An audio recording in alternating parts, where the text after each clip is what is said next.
Okay. Holding Pasuk Beis. V'nosati gishmechem b'itom. I'll give you rains in their time. Nosna oretz yivula. Beitza sod yite imperial. And the tree of the field will give its fruit. Rashi b'itom. B'shoshem b'nei odom. Lotze skon. Leili shabosos. It will come in time where it won't infringe on the conveniences of the person.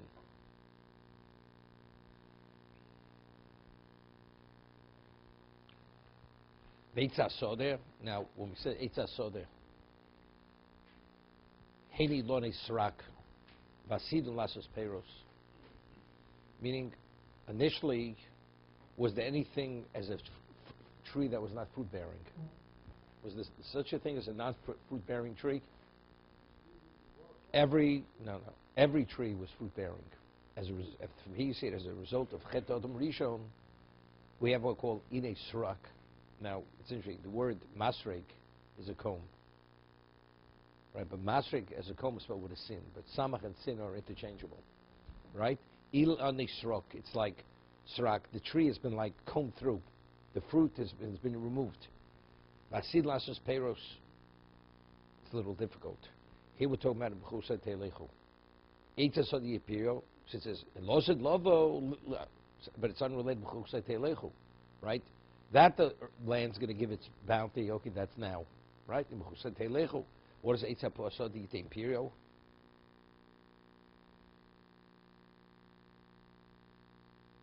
Right. So over here, there's a Sifsei Chachomim. Mishum Dhukshelo Dolo Vatzidush Niskayim Zer.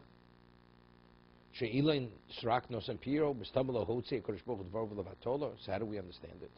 Factually, it never happened. Non-bearing fruits don't bear fruit, regardless of how special we are. But if the Torah says even the tree that's non-bearing fruit will give fruits, when is this going to manifest itself?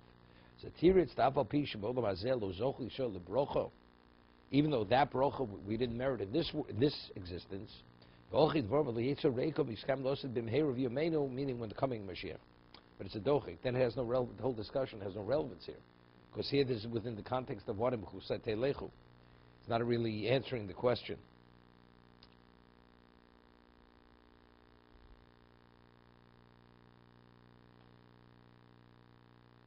Now,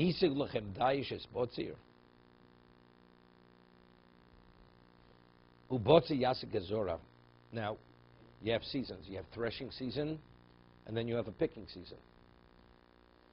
That you should still be involved with the previous responsibility, and it's very rare because they don't overlap this way. He says, you will, the dayish will still be threshing when it will come time to pick grapes, which is not the case. Normally the seasons, they're separated. You finish, now you have time, and when picking season comes, you pick. You're going to have so much grain that you'll still be threshing the grain when the picking season comes. Meaning the grapes are going to be ready to be picked from the vines. Ubotzi yasig gezora. And you will still be picking the grapes when it comes to the sowing season. You're going to have to plant. And you'll eat your bread to be sated. And you'll dwell in the land in security. You'll be secure in the land. Now, I mean, what is the ultimate level? It says, it says, Mar b'nechos and Mar b'daiga. It says, the more you have, the more headache you have. The more you possess. I mean, Hashem says, I'm going to give you so much bounty, you're not going to know what to do with it. When you're still going to be busy, you're still not going to be finished, you're going to have something else. I mean, if the whole purpose is to focus and study Torah and do your mitzvahs, you're going to be busy with the material day and night, unceasingly. Right? So there's a bracha, chas v'sholom, the klola. Right? The answer is what I said, what the discussion of Rabbi Shmuel and Reb Shimon Choy. This has nothing to do with you. Meaning, the goyim, they'll thresh your wheat, they'll pick your vines. You'll be busy studying Torah. That's not your issue. But factually, this is going to be. But it's your assets. Your assets unceasingly are going to be producing without a stop. Vishavtum levetach boretz Rashi. There's going to be so much grain to thresh that you can be preoccupied with it until the picking. Now, this is very important. This is a miracle. You eat a small amount, and it's blessed in your innards. Meaning, you eat a kernel, and a kernel will sate you. I'm not talking about you feel full. Mizborech me'ov means whatever nourishment the person needs at every level, eating a minuscule amount, kima, a minuscule amount, that will be the equivalent of eating a lot. So you don't have to be busy eating. You don't have to be busy, the body also. No, this is wealth. This is wealth. This.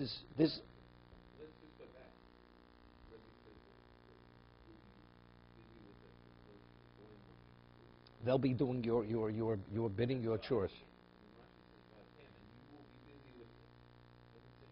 Atem doesn't mean. It can't be. Atem means it's your responsibility. You'll dictate. You'll instruct them to do it. Zion.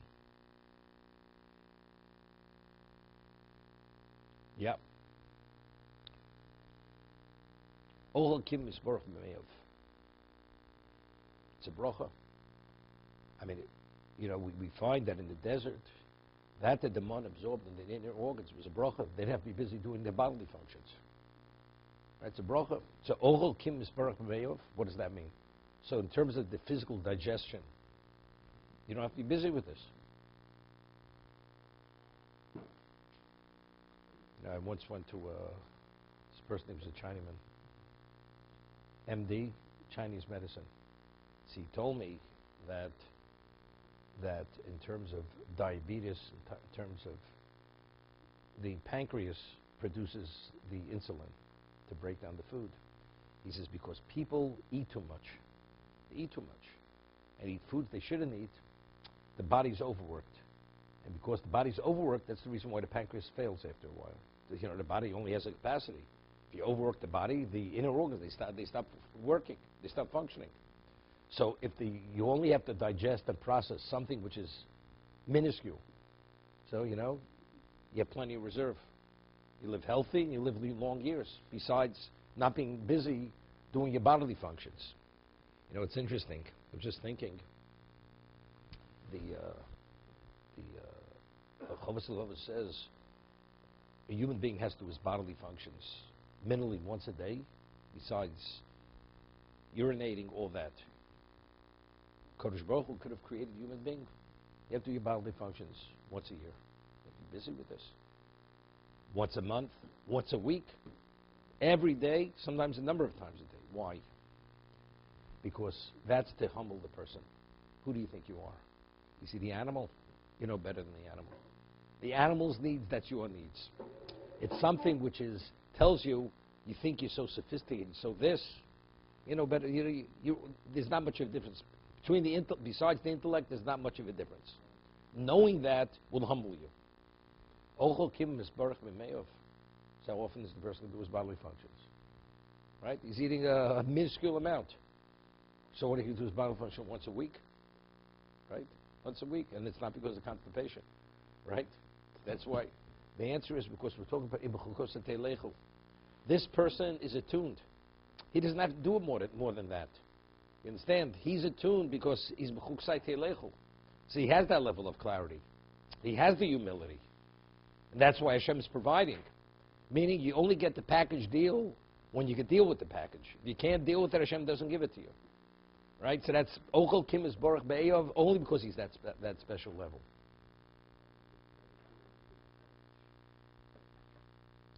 When you're worthy.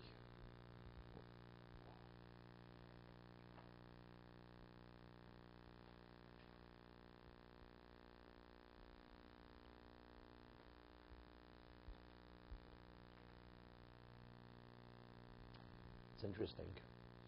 In the desert, it says the mon was Omer Lagul Golis. It was they would gather a certain volume. Each person would need a certain volume of mon. And it says that Hamar belo yarbe v'mamit right? Lo yamid. As much as you gathered in, whoever went to gather the man always had enough of the family. There was always the right volume per person. Person couldn't bring in that much. Didn't make a difference. You did your best to bring it all back in. You had 18 kids. You had a measure for every one of the kids in the family. And you wanted to take more, came home, and ended up you just had exactly what you needed. Whatever. It was a bracha. And the other way, initially you think you have more, person works whatever it is, you know. It says, Mazono shel tzuvno me'erev Shabbos to erev Shabbos, Rosh Hashanah and Rosh Hashanah, right? Your allocation's once a year. Now what's an allocation? Person earns a fortune, and 90% he pays taxes and hospital bills. So what do you have left? Right? You may bring in a lot, but the question is what's left at the end of the day? The money is really the model from Zono Shel B'Tzulam Rosh Hashanah at Rosh Hashanah. At the end of the day, what do you get? What you meant to get. You can work 90 hours a day, it doesn't make a difference. So if you have one patient and you meant to get the equivalent of having 1,000 patients, you'll get that for the one patient. How? Hashem will work it out somehow. You win the lottery. That's it. That's how you do it. It's encouraging Alan to spend more time learning. Okay. Okay. V'nosati shalom boretz, there's a key, which the world doesn't have this today. I'll bring peace to the land. Ushchaptem ve'machrit. You lie without trembling. You'll have nothing to fear. Vishbati chayro min oretz. I will remove predator animals from the land. V'cherev lo yarbatzchem. The sword will not pass through your land.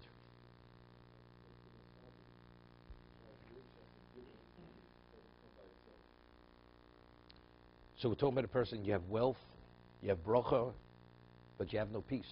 I mean, on top of that, you have to have peace. So Rashi famous Chazal, Shema Tomo Harimachol al Mishteh. You have food, you have drink, you have wealth, you have everything. And main shalom in klum. Without peace, you have nothing. Talmud Lomar Achozav Nosati Shalom Boretz. Therefore, the Shem says, first I'll give you everything, now you'll have peace. Mikacha Shalom Shokol Keneged Hakol.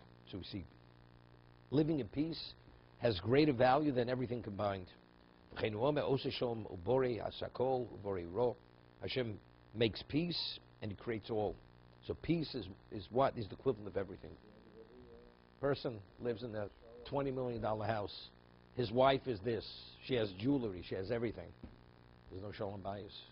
No, what's it all worth? There's no shalom, right? It's Gehenim. Guy lives Gehenim. But you live in Gehenim in a mansion. You got it? You know, 5-star Gehenim. There's no shalom bayis. It's all worthless. Might as well go into a desert.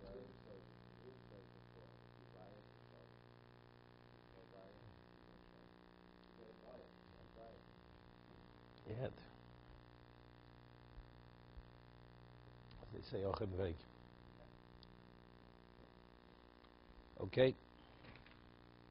It's understood. It's not that they're entering your land to wage war. That's understood. They just want to pass through. It's not your enemy. But they want to go through, because you never know when you have people coming through with weaponry of foreign power. You never know what could happen. There's a certain degree of uneasiness that you don't feel secure. So the security will be at a level.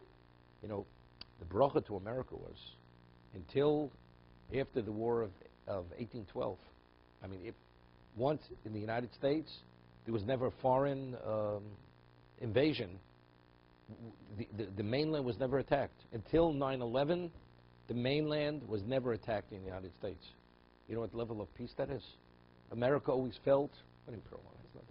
I said the mainland. Pearl Harbor's out in Hawaii.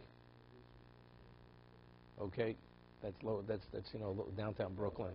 Downtown Brooklyn. There's a street called Pearl Street, Pearl Harbor. Okay.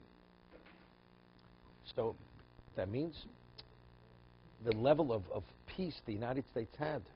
It was the ultimate bracha. Besides material, it's the land of the free and wealth and bounty and opportunity, endless. But today, everything is what? Can't walk into a building. You're always worried, security. Endless thing. The destabilization of society because of what? It's not a money issue. It's not economics. It's, are you safe? This is Nosati Shalom Boretz. Without Shalom, Shalom is the equivalent of everything. Living in peace. Feeling secure.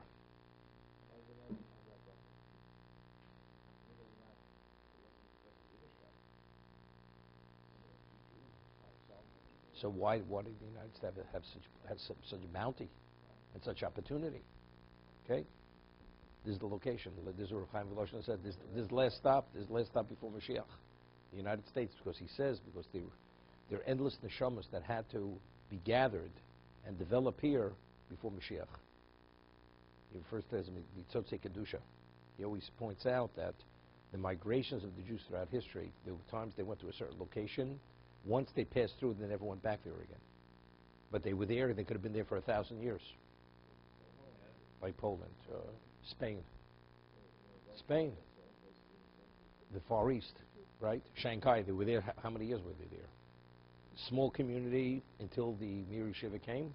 After the war, there was nothing left there, relatively speaking, nothing. Just a handful of people, right? Many of these places, So again, once they extracted all the Kedusha, it has no value any longer. So evidently, all the peace and the wealth and the bounty, that was necessary for there. Also, it's interesting. What is the basis for anti-Semitism? You have, I don't have. If everybody is satisfied and preoccupied with their own lives, you don't look at the next one. There's a word from Meir Simcha, right? The ultimate bracha is everybody should be so fully occupied in his own bracha, there's no envy. There's only envy when you have time, you don't have someone else has, and you're able to look at someone else. But if you're fully preoccupied doing your own thing, there's no envy because you don't look at someone else. Factually, United States, relatively speaking, anti-Semitism was nothing compared to the world anti-Semitism. That was a tremendous bracha. Jews were able, freedom of religion, Jews were able to take root, build yeshivas, Yiddishkeit here. Many things were able to happen here. The government and the people, everybody, Tremendous bracha. And it has its downside too. Because of that tolerance, there's an unlimited assimilation also. Okay. Let's see the morale.